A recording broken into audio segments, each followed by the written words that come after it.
In this video, I'll be making a kyusu teapot, which is a style of teapot with a side handle. The name kyusu comes from its place of origin. It's a Japanese island. So, to begin with, I always start with the body of the pot, throw it on the wheel of the hump. For this style, there will be a little ridge on the top of the body where the lid will sit, instead of having that ridge or that lip on the lid itself. So here I'm keeping a chunk of clay on the top in order to create that ridge.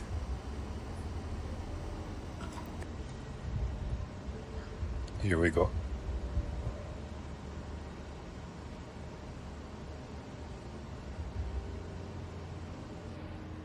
That is where the lid will sit.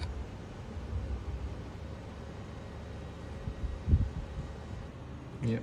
At this stage the clay is very soft and malleable, so movements have to be delicate and precise.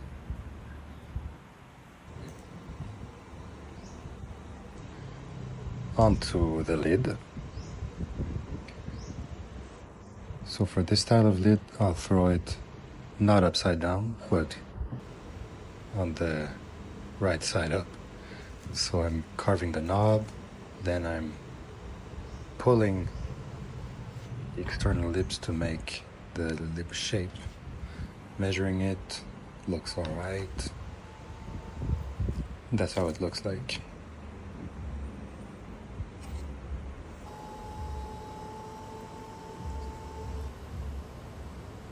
Then we're gonna need a handle.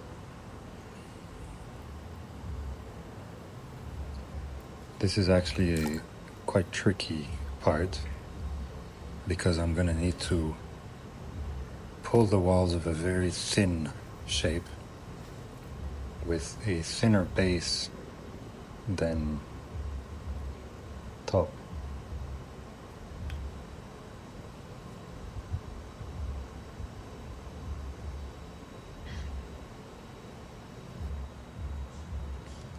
Again, movements have to be controlled and very steady.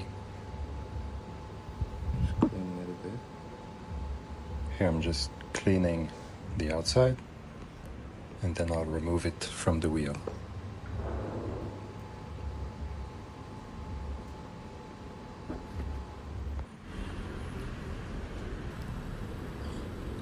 And then I'll make another one with a different shape just to have options and show you guys different possibilities here. So I'm pulling another handle, but I'll do a slight curve at the top. It's just another way to do it. This piece is a little bit tricky since the bottom of the piece is thinner and lighter than the top part, so I have to make sure I keep it stable. There we go. Again, cleaning the surface.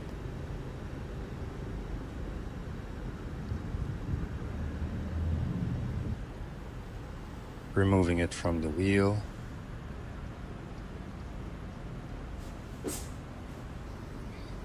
And moving on to the last part, the spout.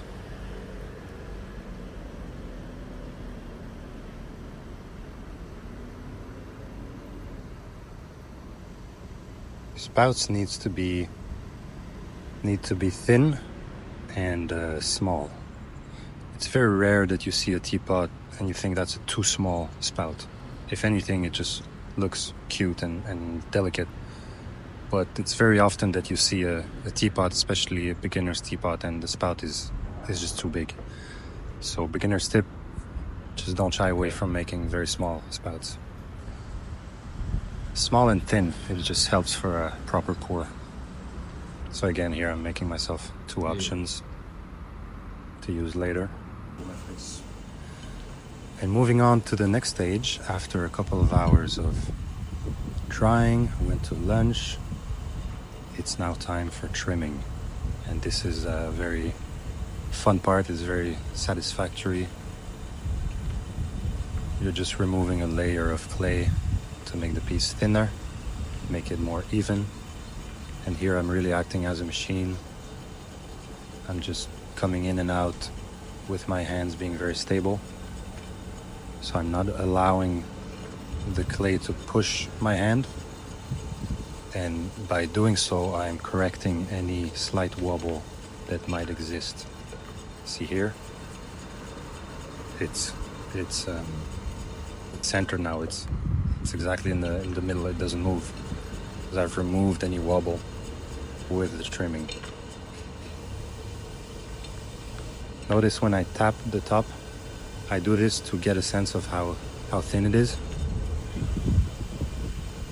It takes a bit of experience, but it gives me a good sense of if I have very, very little clay or if it's still thick.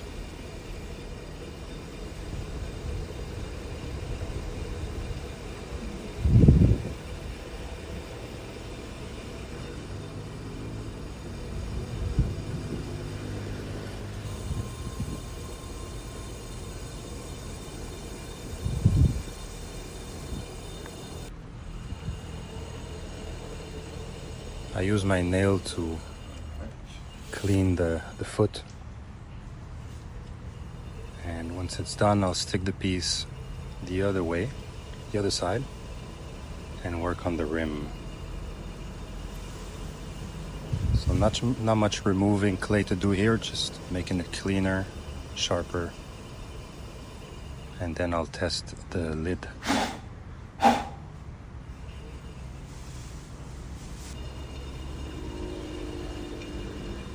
So I did a good job calculating the size of the lid. So now I flipped it upside down and I'm removing a little bit of clay from the bottom of the lid.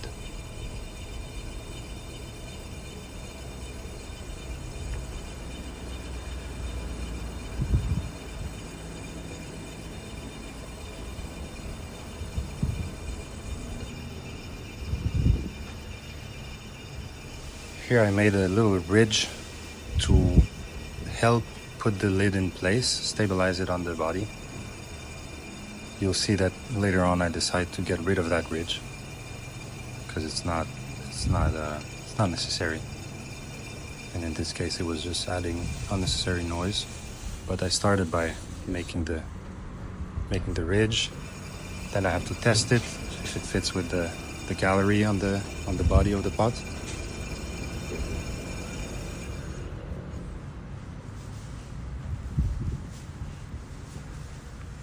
The lid always needs a little hole to allow air to come in. And this is also what allowed me to remove the lid here and test it. Then I realized that extra gallery on the lid is useless, getting rid of it.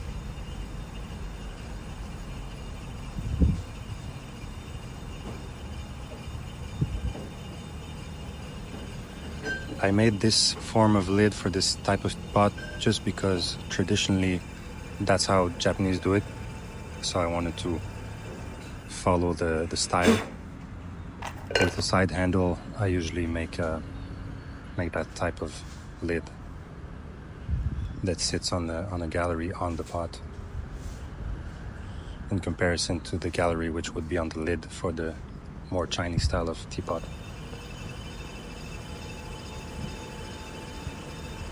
I spend a lot of time on the lid fit because it's one of the most important aspects. It really needs to be as perfect as I can get it.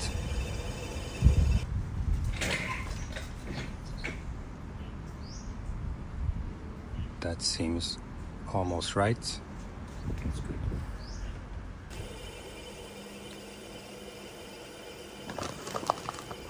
Same thing, I can trim the outside of the pot a little bit more. Just make the curve clean. Here I'm judging with my hands how much clay do I have left. I like my pots pretty thin in general.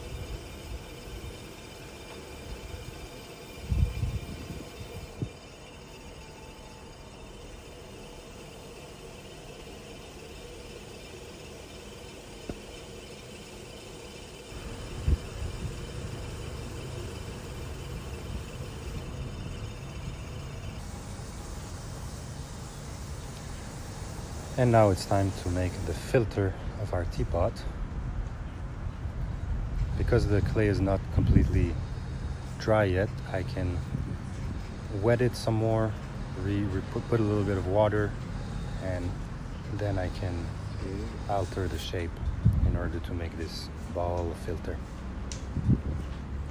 Poking the holes is a delicate operation. Again, I take my time because I only have one chance at doing that. Here the walls are particularly thin, so it makes the operation very delicate.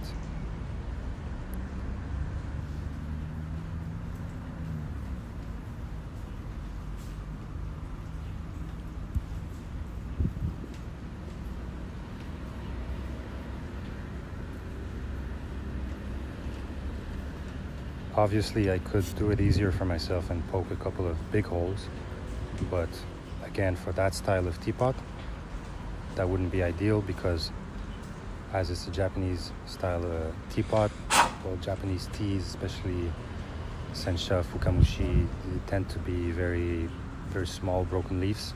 So if you don't have small holes to retain them inside the pot, they will dribble down with the pour and with the tea, and that's not what you want. So it's important to have a very small filter, small holes on your filter. Here I'm cleaning every hole. And it's time to attach our spout.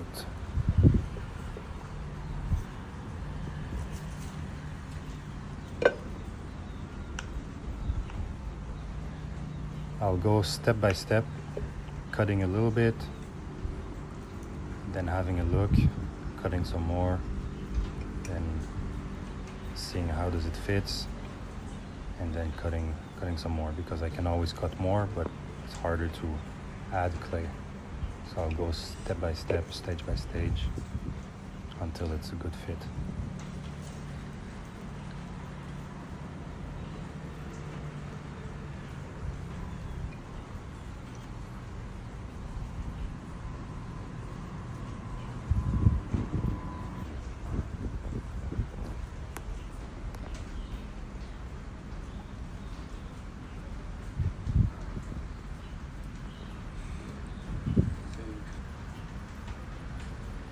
Once I'm happy with the shape, I'll prepare it for the gluing. So I like to first scratch a little bit one side and apply it on the other side, and then I'll have a better sense of where I have to scratch on the other part.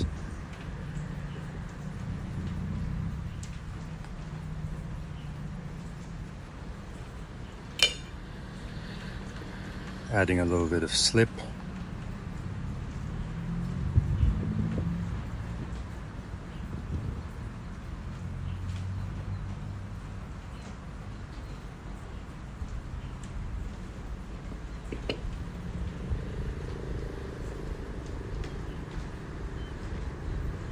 And simply sticking both parts together.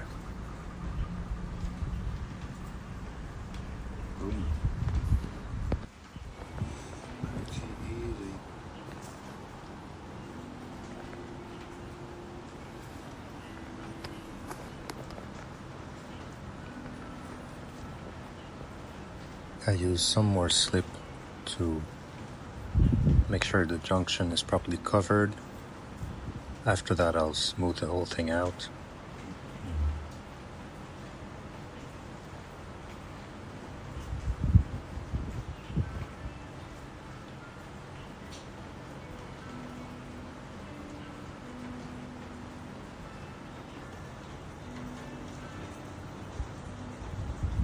Since I made two handles, I was here deciding which one fits the best.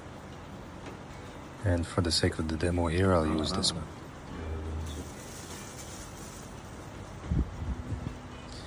So, same deal here. I have to match the end of the spout here with the curve of the body of the pot. So I'm cutting slightly, then placing it on the pot, then cutting some more in order to get to the right shape, the same shape.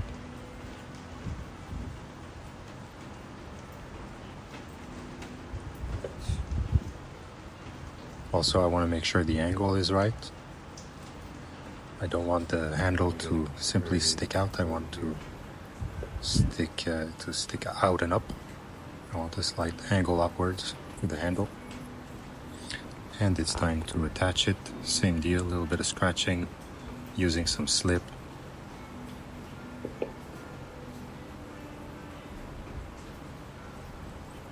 And once there's slip on both ends, it's really like glue.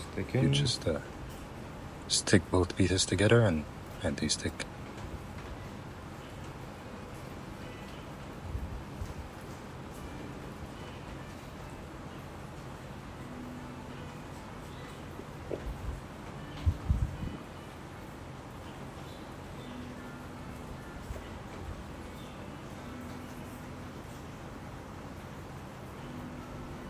Again, here I'm smoothing the junction.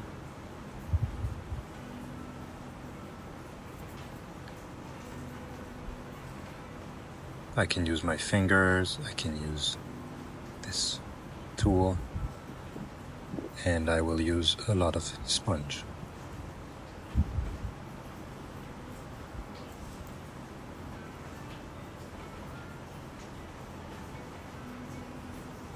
I'm not showing everything here because it's a little bit boring, but you get the idea. It has to be smooth. Here I'm making a little angle on that spout. Refining again with my best friend, the sponge. And we're done. We have a kyusu teapot.